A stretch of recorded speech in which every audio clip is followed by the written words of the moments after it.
착하면 존중받을 거라 믿으셨나요? 사람들은 당신의 착함을 고마워하지 않습니다. 참고 양보하면 관계가 편해질 거라 생각하셨나요? 세상은 강한 사람 앞에서는 조심하고 착한 사람 앞에서는 함부로 합니다. 선의는 존중으로 돌아오지 않습니다. 착한 마음 자체는 소중합니다. 그러나 경계 없는 착함은 약점으로 변합니다. 이 영상을 끝까지 보신다면 착한 마음을 지키면서도 무시당하지 않고 존중받는 방법을 배우실 수 있습니다. 오늘은 착한 사람이 존중받기 위해 반드시 바꿔야 할 태도와 말하기 방식을 알려드리겠습니다. 많은 사람들은 이렇게 생각합니다. 내가 참으면 관계가 편해지겠지. 하지만 참는 순간부터 무시는 시작됩니다. 상대는 신호를 읽습니다. 저 사람은 화내지 않는다. 저 사람은 뭐라 하지 않는다. 그러니 더 요구해도 되고 더 함부로 해도 된다고 착각합니다. 연구에서도 같은 결과가 나왔습니다. 불쾌한 말을 듣고도 아무 반응하지 않은 집단은 시간이 갈수록 분노가 쌓였고 결국 관계는 무너졌습니다. 반대로 불쾌하다고 표현한 집단은 갈등이 정리되고 관계는 건강하게 유지되었습니다. 쇼펜하우어는 말했습니다. 침묵은 평화를 지키는 게 아니라 무시를 불러오는 씨앗이다. 그래서 이렇게 말해야 합니다. 방금 그 말은 조금 불편했습니다. 싸울 필요 없습니다. 단호한 한 줄이면 충분합니다. 참는 사람은 결국 만만해지고 표현하는 사람은 존중받습니다. 도움을 주는 것도 마찬가지입니다. 착한 사람은 늘 챙기고 도와주며 관계를 유지하려 합니다. 하지만 반복되는 호의는 고마움으로 돌아오지 않습니다. 어느 순간부터는 당연한 것이 되고 심지어 무시의 빌미가 됩니다. 프랑스 철학자 알렉은 말했습니다. 계속되는 친절은 상대에게 권리가 된다. 처음엔 선물 같던 친절이 반복되면 의무로 바뀌는 순간입니다. 심리학자 아담 갈린스키 교수도 말했습니다. 사람은 자신이 중요하게 여기는 상대에게 더 공손해진다.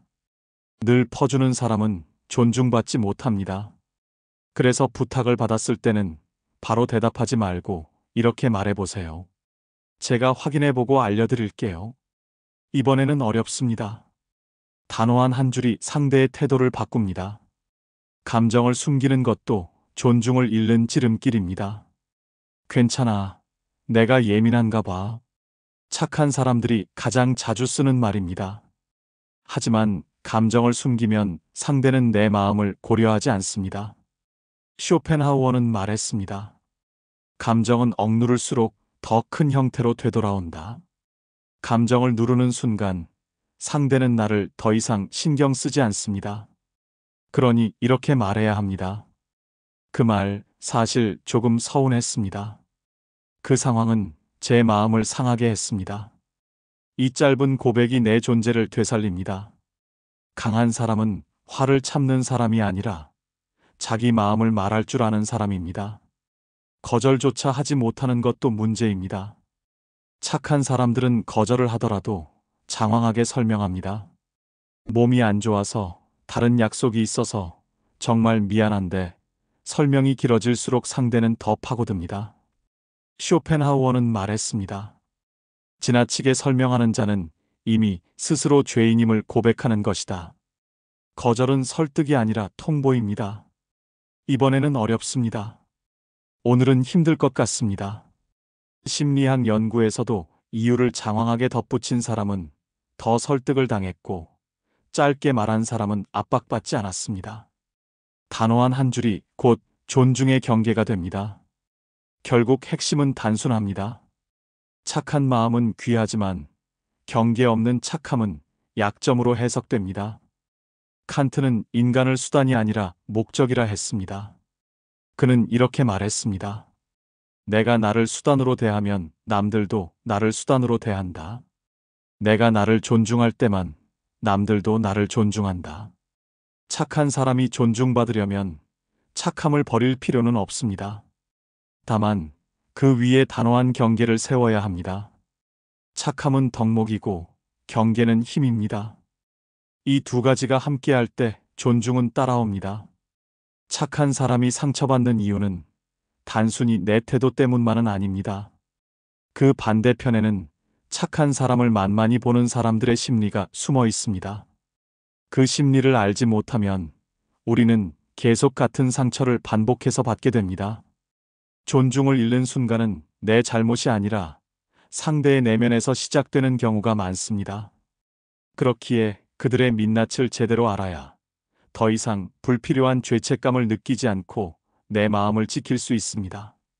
그래서 이제부터 착한 사람을 만만히 보는 이들의 심리를 하나씩 짚어보겠습니다.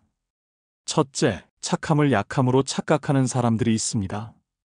이들은 배려와 양보를 미덕으로 보지 않습니다. 대신 그 속에서 힘의 부재를 입습니다. 강한 사람 앞에서는 목소리를 낮추면서도 조용히 참는 사람 앞에서는 태도가 달라집니다. 목소리를 높이고 말을 툭툭 내뱉으며 상대가 대응하지 못할 거라 확신합니다. 이런 사람들에게 착한 사람은 함께 걸어갈 동반자가 아니라 우월감을 확인하기 위한 도구일 뿐입니다. 쇼펜하우어는 말했습니다. 어리석은 사람은 친절함 속에서 힘이 아닌 약점을 본다. 그렇기에 여러분이 무시당한 건 착해서가 아니라 상대가 어리석어서입니다.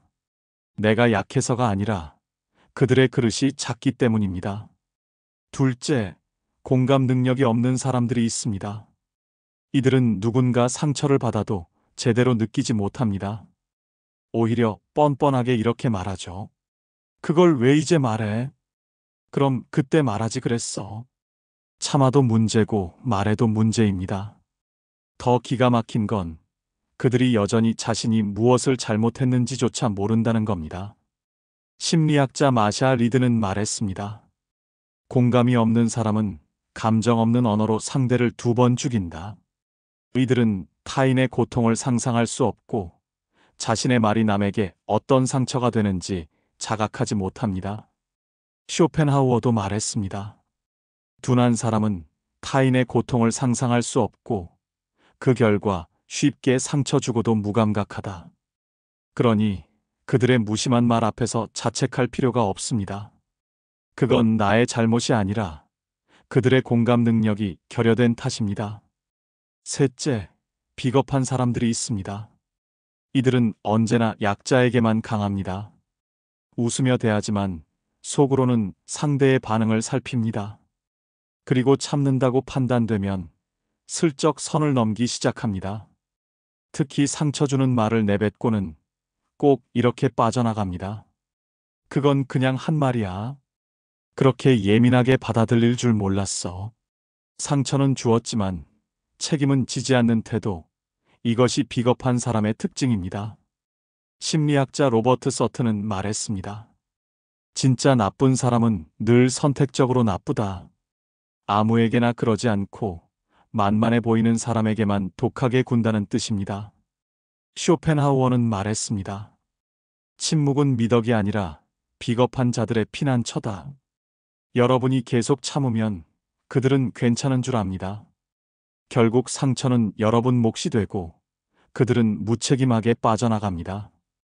여러분이 예민한 게 아니라 그들이 비겁한 겁니다. 넷째, 착한 사람을 감정 쓰레기통으로 여기는 사람들이 있습니다. 이들은 힘들고 화날 때마다 가장 착한 사람을 찾아옵니다. 그리고 이렇게 말하죠. 내 덕분에 좀 풀렸어. 미안. 하지만 미안은 진심이 아닙니다. 그들에게 착한 사람은 배려 깊은 친구가 아니라 자기 감정을 쏟아내고 돌아서는 쓰레기통에 불과합니다. 철학자 비트겐슈타인은 말했습니다. 말을 내뱉는 자는 잠시 잊지만 그 말을 받은 자는 평생 간직한다. 여러분은 그들의 감정을 다 받아내고 가슴속에 묻습니다. 그러나 그들은 자신이 무엇을 흘리고 갔는지도 모릅니다. 그렇기에 이렇게 말해야 합니다. 나도 오늘은 힘들어서 내 감정까지 감당할 여유가 없어. 감정은 받을 수 있는 만큼만 받아야 합니다. 끝없이 받아주는 순간 결국 내가 무너집니다. 이처럼 착한 사람을 만만하게 보는 이유는 단순합니다. 그들은 존중을 모르는 사람들입니다. 착함을 약점으로, 배려를 공짜로, 침묵을 허락으로, 감정의 수용을 당연한 권리로 착각합니다. 그러나 여러분이 기억해야 할 사실은 단 하나입니다. 그들의 심리적 왜곡은 나의 문제가 아니라 그들의 문제라는 것. 존중을 잃는 건 착해서가 아니라 그들의 그릇이 작아서입니다. 착한 사람을 만만하게 보는 이들의 심리를 알았다면 이제 우리가 바꿔야 할 차례입니다. 존중받는 착함으로 나아가려면 태도를 구체적으로 달리해야 합니다. 단순히 마음만 착하면 존중이 따라올 거라 믿었던 과거에서 벗어나야 합니다. 착함은 지키되 그 위에 경계를 더하는 순간부터 존중은 시작됩니다. 이제 그 착함을 지켜내면서도 존중받을 수 있는 방법을 알아보겠습니다. 첫째, 말을 짧게 하고 단호하게 하십시오. 존중받는 사람은 장황하게 변명하지 않습니다. 상대가 이유를 캐묻더라도 길게 설명하는 대신 단호하게 선을 긋습니다. 쇼펜하우어는 말했습니다. 지나치게 설명하는 자는 이미 스스로 죄인임을 고백하는 것이다. 거절해야 할 때는 이렇게 말하면 됩니다. 이번에는 어렵습니다. 오늘은 힘들 것 같습니다. 이 짧은 말이 존중의 출발점입니다. 이유가 길어지는 순간 상대는 빈틈을 파고듭니다. 단호함은 무례가 아니라 자기 존중입니다. 둘째, 감정을 솔직하게 드러내야 합니다. 착한 사람들은 늘 감정을 숨기고 괜찮은 척을 하지만 존중받는 착함은 다릅니다. 감정이 상했을 때 바로 표현할 줄 압니다. 그 말은 조금 서운했습니다. 그 상황이 마음을 상하게 했습니다. 이 한 줄의 표현이 바로 나를 지키는 울타리입니다. 심리학자 하우스만의 연구에 따르면 감정을 솔직히 표현하는 사람들이 오히려 건강한 관계를 유지하고 억누르는 사람일수록 관계가 무너졌습니다. 강한 사람은 화를 억누르는 사람이 아니라 자기 마음을 정확히 표현할 줄 아는 사람입니다. 셋째, 도움에도 경계를 세워야 합니다. 존중받는 사람은 호의를 무한정 베풀지 않습니다. 필요한 순간에는 도와주되 언제나 상대가 당연히 여길 만큼 반복하지 않습니다. 프랑스 철학자 알렉은 말했습니다. 계속되는 친절은 상대에게 권리가 된다. 부탁을 받았을 때는 이렇게 한 템포를 두어야 합니다. 제가 확인해보고 알려드리겠습니다. 그 한 줄의 간격이 상대에게 존중을 배우게 합니다. 도와줄 수 있어도 고민하는 표정을 짓는 순간 상대는 더 이상 나를 가볍게 보지 않습니다. 넷째, 침묵 대신 명확한 언어를 선택하십시오. 착한 사람은 불편해도 참아 넘깁니다. 하지만 존중받는 사람은 불편한 순간 단호하게 말합니다. 방금 그 말은 조금 불편했습니다. 이 간단한 표현 하나가 무시와 존중을 가르는 경계선이 됩니다. 침묵은 평화가 아니라 무시를 불러오는 씨앗입니다. 쇼펜하우어는 경고했습니다. 침묵은 미덕이 아니라 비겁한 자들의 피난처다. 그러니 말해야 합니다. 침묵하지 마십시오. 다섯째, 내 시간을 존중하는 태도를 가져야 합니다. 존중받는 사람은 늘 양보하지 않습니다. 모임 시간을 정할 때도 늘 내가 맞추는 사람이 아니라 가끔은 내 편의를 앞세울 줄 알아야 합니다. 이번에는 제가 편한 시간으로 해도 괜찮을까요? 오늘은 제가 고른 곳으로 가고 싶습니다. 이 짧은 한 줄이 상대에게 나를 다시 보게 만듭니다. 양보는 미덕일 때만 가치가 있고 습관이 되면 당연함으로 변합니다.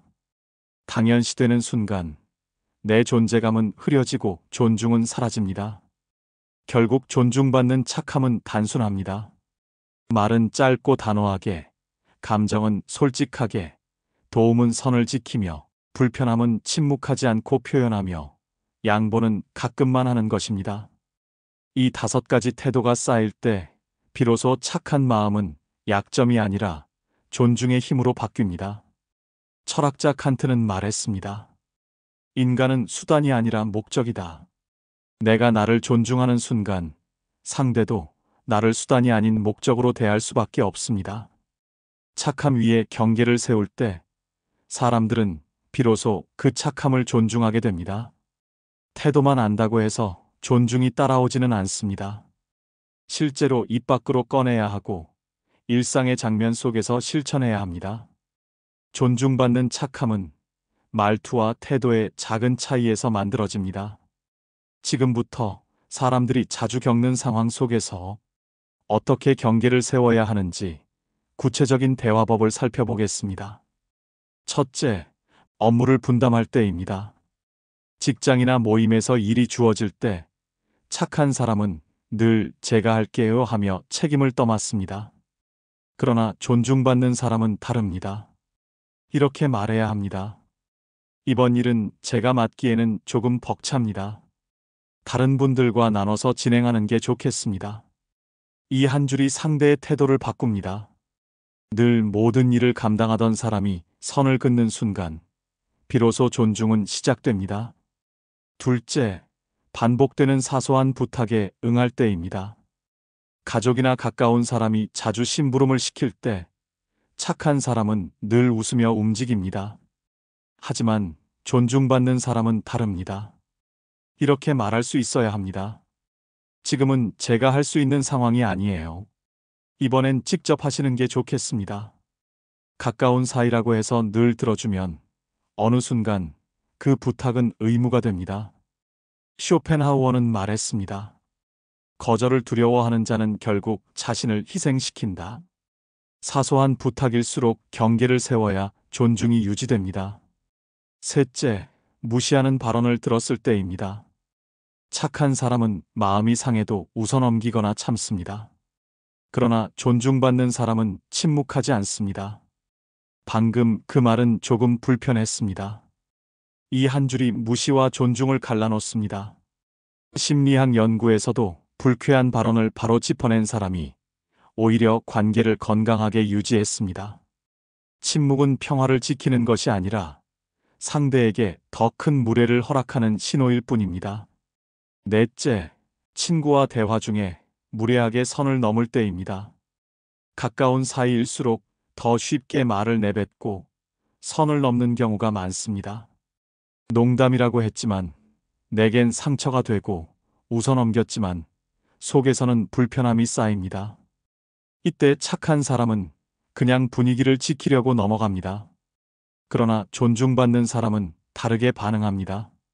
그 말은 농담일지 몰라도 나는 불편하게 느껴졌어. 이렇게 말하는 순간 대화의 무게가 달라집니다. 상대는 단순한 농담이라 넘길 수 있었던 말을 다시 생각하게 됩니다. 쇼펜하우어는 말했습니다. 상처는 말로 주어지고 침묵으로 더 깊어진다. 침묵은 갈등을 피하는 것 같지만 결국 존중을 잃는 길입니다. 가까운 사이일수록 선을 분명히 해야 합니다. 그래야 우정도 오래갑니다. 다섯째, 일상 속 작은 경계 표현입니다. 존중받는 사람은 늘 당연히 여겨지지 않습니다. 대화 중 불편함을 느낀다면 그 말투는 제게 조금 부담스럽습니다. 부탁을 거절할 때는 이번에는 힘들겠습니다. 자신의 의사를 전달할 때는 이 부분은 제 생각이 다릅니다. 이 짧은 대사들이 모여 하나의 울타리를 만듭니다. 존중은 큰 행동에서만 생기지 않습니다.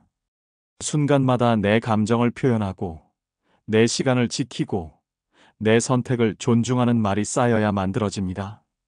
존중받는 착함은 부드럽지만 결코 흐릿하지 않습니다. 따뜻하지만 분명한 선이 있습니다. 철학자 파스칼은 말했습니다. 사람은 힘으로 복종시키면 반항하지만 존중으로 대하면 마음을 연다. 존중받고 싶다면 먼저 내 안에서 존중의 경계를 세워야 합니다. 우리가 지금까지 살펴본 것은 결국 하나의 길로 모입니다. 착한 마음은 분명 소중합니다. 하지만 그것만으로는 존중이 따라오지 않습니다. 존중받는 착함은 따뜻함 위에 단호한 경계가 세워질 때 완성됩니다. 사람들은 강한 사람 앞에서는 함부로 하지 못합니다. 그러나 조용히 참는 사람 앞에서는 거리낌 없이 말을 내뱉습니다. 그래서 침묵은 미덕이 아니라 약점으로 오해받습니다. 쇼펜하우어는 말했습니다. 조용한 사람은 더 깊은 상처를 입는다. 그러니 더 이상 참지 마십시오. 말하지 않으면 아무도 내 마음을 모릅니다. 짧은 한마디. 방금 그 말은 불편했습니다. 그 한마디가 존중의 시작입니다. 반복되는 친절은 권리로 변합니다. 내가 늘 도와주고 양보할수록 상대는 고마움을 잃고 당연함으로 채워갑니다. 그러니 호의는 선택적으로, 존중은 항상 챙기십시오. 상대가 부탁했을 때는 제가 확인해보고 알려드리겠습니다. 그 한 줄의 간격이 나를 지켜줍니다. 감정을 숨기는 것도 이제 그만두어야 합니다. 괜찮다고 말하는 순간 내 감정은 사라집니다. 하지만 감정은 없애는 것이 아니라 표현할 때 건강해집니다. 쇼펜하우어는 경고했습니다. 감정은 억누를수록 더 큰 형태로 되돌아온다. 그러니 이렇게 말해야 합니다. 그 말이 조금 서운했습니다. 그 상황은 제 마음을 상하게 했습니다. 이 고백이 내 존재를 되살립니다. 거절 또한 단호해야 합니다. 장황한 설명은 스스로를 죄인으로 만드는 길입니다. 짧게 말하십시오. 이번에는 어렵습니다. 오늘은 힘들겠습니다. 상대는 이유가 아니라 태도를 기억합니다. 단호한 태도 속에서 존중은 피어납니다. 결국 존중받는 착함은 단순합니다.